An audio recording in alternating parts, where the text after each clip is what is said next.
आज हम लोग बात करेंगे वेद और वेदांत की।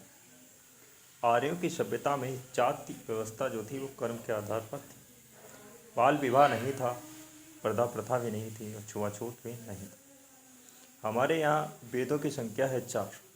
पहला वेद है ऋग्वेद, सबसे प्राचीनतम वेद माना जाता है। इसके संकलनकर्ता देवयान वेद व्यास जी हैं और इसमें 10 मंडल हैं, 8 अष्टक हैं, सूक्ति 1028 हैं। सूक्तियों को 2 भागों में विभाजित किया गया है, एक शाकल जिसमें 1017 सूक्तियाँ हैं और एक है वालखिल जिसमें 11 सूक्तियाँ हैं।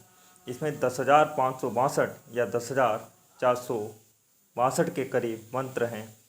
शब्द ऋग्वेद में 1.5 लाख हैं और इसको पढ़ने वाले को होत्र या होता कहा जाता है। तीसरा मंडल सूर्य देवता के लिए समर्पित ऋषि विश्वामित्र द्वारा रचित गायत्री मंत्र है।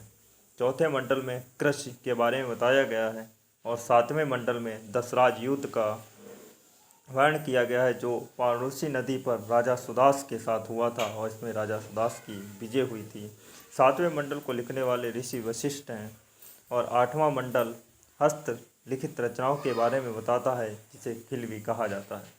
10वें मंडल में जाति व्यवस्था है जो कर्मों के आधार पर बताई गई है। ब्राह्मण का काम है शिक्षा, क्षत्रिय का काम है रक्षा करना, वैश्य का व्यापार और शूद्र का कारीगर।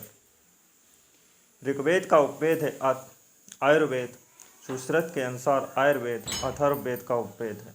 ऋग्वेद की रचना पूर्व वैदिक काल में हुई है और पूर्व वैदिक काल में लोहा की खोज हो चुकी थी, तंबाकू की खोज नहीं हुई थी।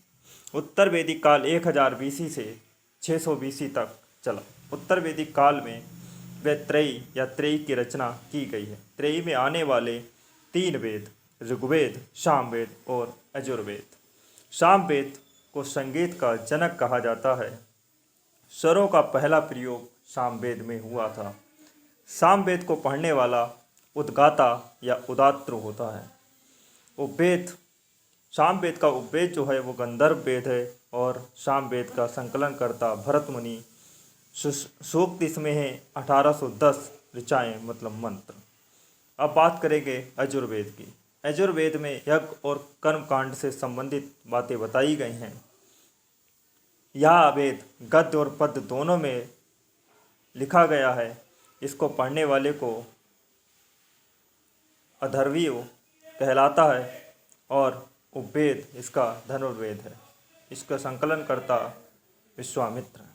अब बात करेंगे अथर्ववेद की। इसको सबसे बाद का वेद या नया वेद कहा जाता है। इसको पढ़ने वाले को ब्रह्मा कहा जाता है और इसमें जादू टोना वशीकरण कृषि से प्रभावित करने वाले कीट औषधियों के बारे में बताया गया है। यह वेद कन्या जन्म पर निंदा करता है और उपवेद इसका है शिल्प वेद। संकलन करता विश्वामित्र। कुल मंत्र इसमें 731 और पद्य में 6000 मंत्र हैं। अब बात करेंगे ब्राह्मण ग्रंथ की। वेदों का सरल भाषा में रूपांतरण ही ब्राह्मण ग्रंथ कहलाता है। ब्राह्मण ग्रंथ 800 बीसी के लगभग आए हैं। ब्राह्मण ग्रंथों को वेदों का टीका भी कहा जाता है। ऋग्वेद का ब्राह्मण ग्रंथ ऐत्रेय, संखानन, कौशिकी और सामवेद का पंचवीस, षड्वीस, जैमिनी।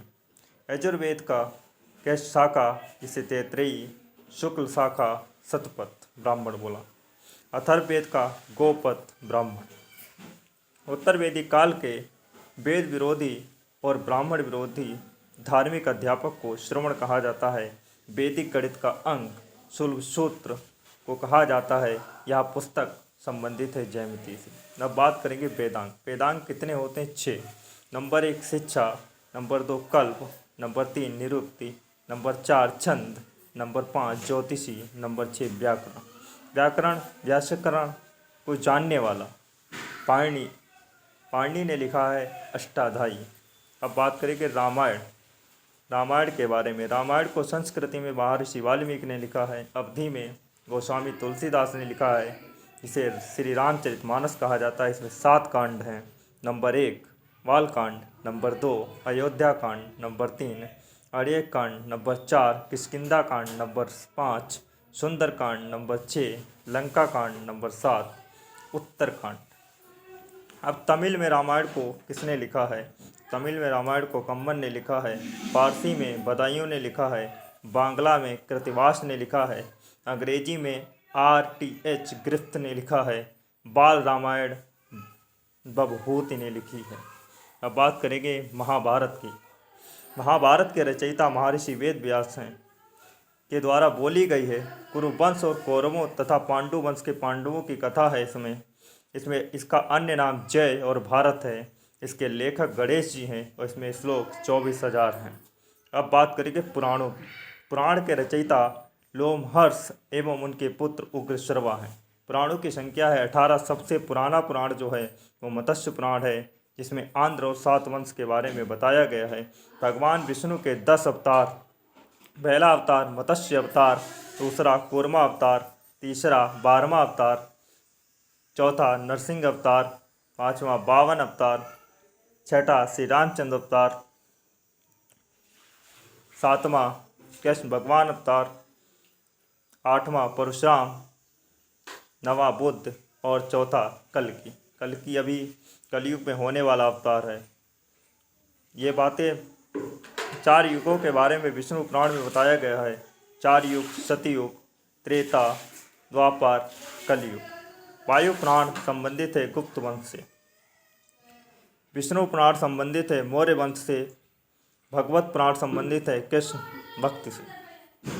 अब जलोपनिषद के बारे में बताएंगे कि जलोपनिषद क्या है, जिसमें 4 आश्रमों के बारे में बताया गया है। पहला है ब्रह्मचार्य, जो 0 से 25 वर्ष की अवस्था तक होता है। दूसरा है गृहस्थ, जो 25 वर्ष से 50 वर्ष की अवस्था में होता है। तीसरा वानप्रस्थ, जो 51 वर्ष से 75 वर्ष की अवस्था तक होता है। चौथा है संन्यास, जो 75 वर्ष से 100 वर्ष की अवस्था तक होता है।